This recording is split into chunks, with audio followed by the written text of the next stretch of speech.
Hi, welcome to this month's episode of the Maria Thun Planting and Sowing Calendar. My name is Jen and I work for Weleda. I manage the medicinal plant gardens here in Derbyshire in the Midlands, and we mainly grow medicinal plants for fresh plant tinctures and dried crops to go into our medicinal remedies but also cosmetics. Our land is Demeter certified, we grow biodynamically, and we use the planting and sowing calendar to find optimum times for planting and harvesting, and generally to increase the quality of the crops that we harvest. Now, recently I've read somewhere that apparently this has been the wettest winter in the UK ever on record, and that since the beginning of October almost every single day we had rain, which I think a lot of you who grow outdoors or generally grow on their allotments or in their gardens can appreciate and feel the kind of pain that comes with that.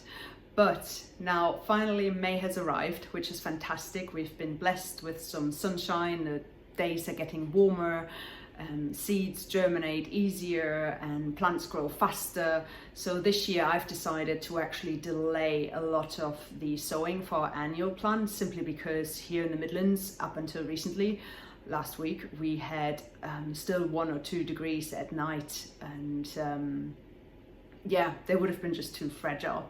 And also, a wet soil is a cold soil. So it's not a good idea to plant into that too early this year. Actually, in the Maria Thun calendar, there's a remark on the page for May, it's page 34, where it says that the soil warms up on May 15th. And also there is a remark about digging up the preps.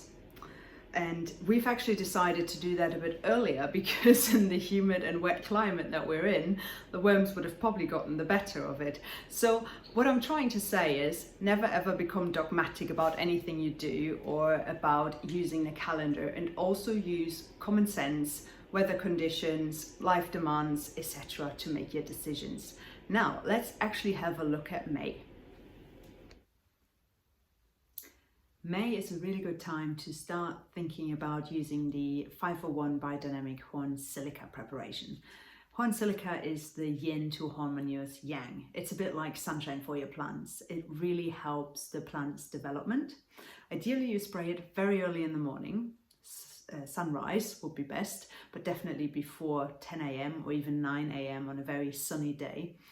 And also the time of the ascending moon would be optimum to spray the horn silica preparation. Now in May, that would be between May 1st and May 11th, but also between May 26th and May 30th. On May 31st, the morning is partly blank, so that wouldn't be a good time.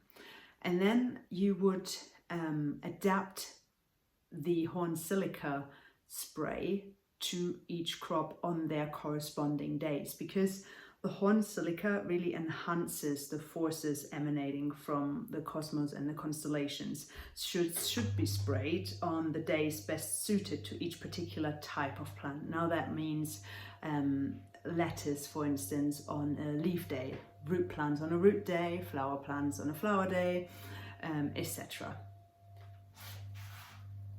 Now with horn silica, you ideally have 3 applications per season.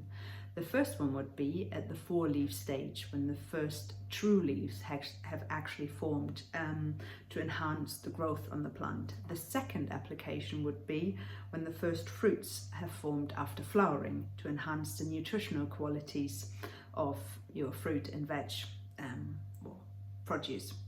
And the third application would be 2 weeks before harvesting. Now that would be an afternoon application, and that would be to enhance the ripening and storage qualities of your crops. Now let's look at another aspect of the astronomy behind the calendar to help us better understand its meaning.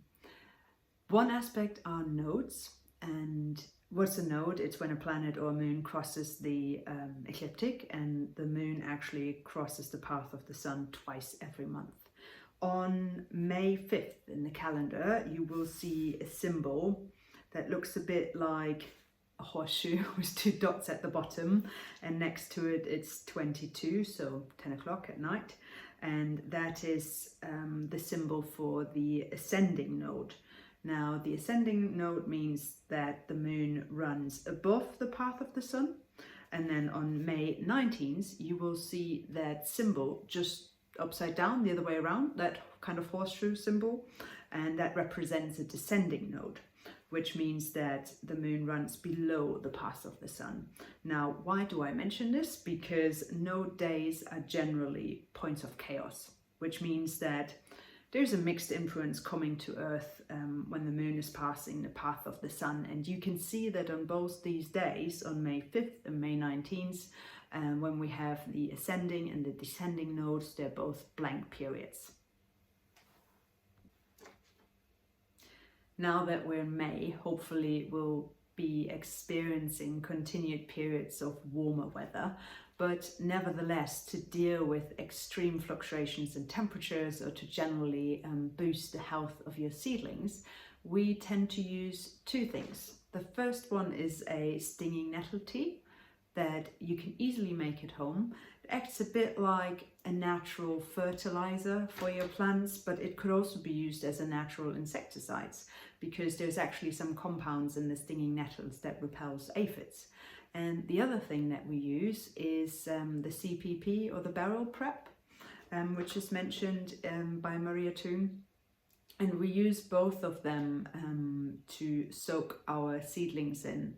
For instance, when you've sown a tray of any kind of vegetable, flower, for instance, and they look a bit poorly, or they have been exposed to extreme temperature fluctuations, that would be a good idea to steep them in either stinging nettle tea or the CPP and the barrel prep.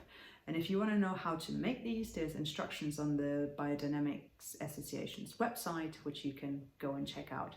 Now, I hope you've enjoyed this video, and happy gardening.